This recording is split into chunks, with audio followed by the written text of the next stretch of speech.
Abanyabo ne bassebo nzize oluvannyuma lw'okuvaayo ku Mande ne mbabuulira ebizibu ebyatugwako wansi eyo amazzi okuyita mu bizimbe ne tufiirwa emaali yaffe kye tutasobola kubeeramu naye nga tubalirira essaawa eno. Olunaku olw'eggulo twabadde n'olukiiko ne minisita wa Kampala agattako ne Prime Minister OPM ne batusuubiza nti bingi bigenda kuba bikolebwako naddala ku nsonga y'amazzi era balinda President abeeko engeri kyanaasalawo ku basuubuzi naddala abapangisa wansi mu basement. Kakati ekindeese kya compensation baatugambye nti okusinziira ecosystem engeri gyetambula mu downtown okuba nti nedduuka limu liyinza okubeera nga lirimu abantu nga bana babiri bwe batyo kiba kizibu nnyo okubeera nti bakompensatinga abantu ate nga naffe tukitegeera nti kituufu n'okuba nti nno ebiseera ebisinga mu Uganda tuhasolinga buhasolinzi bizinensi eyinza okubeera awo naye nga teri insured. Tutegeera naffe obuzibu bwaffe ng'Abannayuganda, naye nzize okutegeeza ba stakeholders bekikwatako nti ka relief ke baatusuubizza okuva mu gavumenti tumanyi era ffe ng'abasuubuzi gye twavuddeyo nga tumenyesemenyese.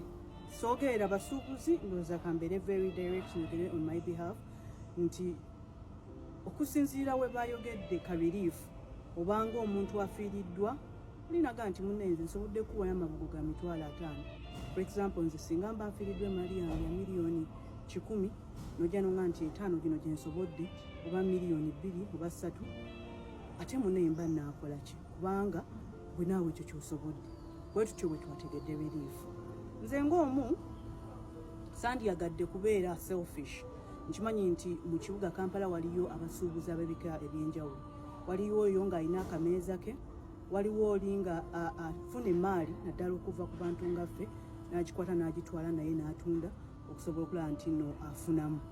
Then ne wabeerawo n'oli omunene twalabyeko amaduuka amanene ddala agafiiriddwa emaali nga lyonna libadde lya muntu omu ne liggwawo.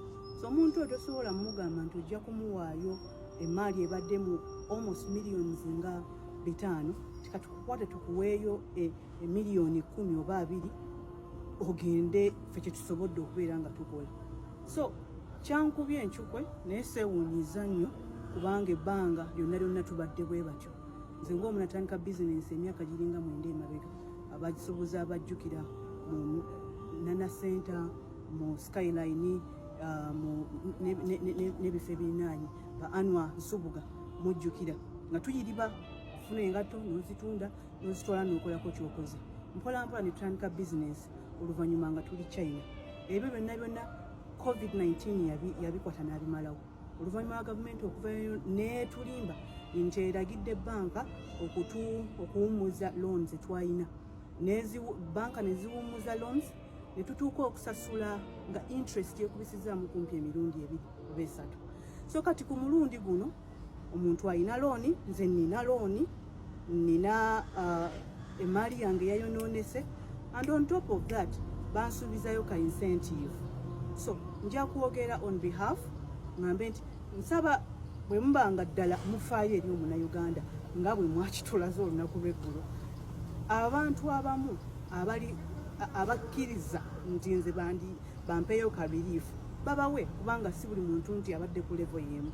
Naye waliwo abantu abafiiddwa ddala emaali yaabwe nga bw'owoga nti oba oyo mutudde wansi ne mwogera ne bannannyini bizimbe babeeko engeri gye babasonyiwa ku renti okumala ebbanga nga bwe mutera okukolera ba foreigners oba abantu abainvestinga wano ku large scale mbasonyiwa ne mbawayo ku incentives nti oba rent tumubasonyiye omwaka mulamba gy'emyezi 12 oba singa obadde osasula emisolo gya ssente bwe ziti katuzikusonyiwe osobole okubeera nga webbulula. Bye twagala okubeera nga tuwulira. Saagala kwogerera buli omu abakkiriziganya n'okuba nti no babawa ka relief babawe ka relief. Nze ng'omu nina obusungu n'obutali bumativu. Nsaba kimu nga bwe bakolera abalala. Njogera ku ba investor naffe batukolere batugambe nti oba emisolo katukuggyeko katuwaivinga emisolo emyezi 12 webbulula. Awo at least tunaawulira nti nno mutukozeeko. Naye kibi nnyo okuba nti nno omuntu ssente z'akozesa okulya lunch ku Serena mu lulya lumu ate ye zaalowooza nti agenda sikwata azikuwe aliyirire wa akuyambeko ku bizinesi gy'ozimbidde emyaka 3 emyaka 5 emyaka 10 kibi nnyo. So tuli mu bulumi, sijja kudivertinga nsonga eno.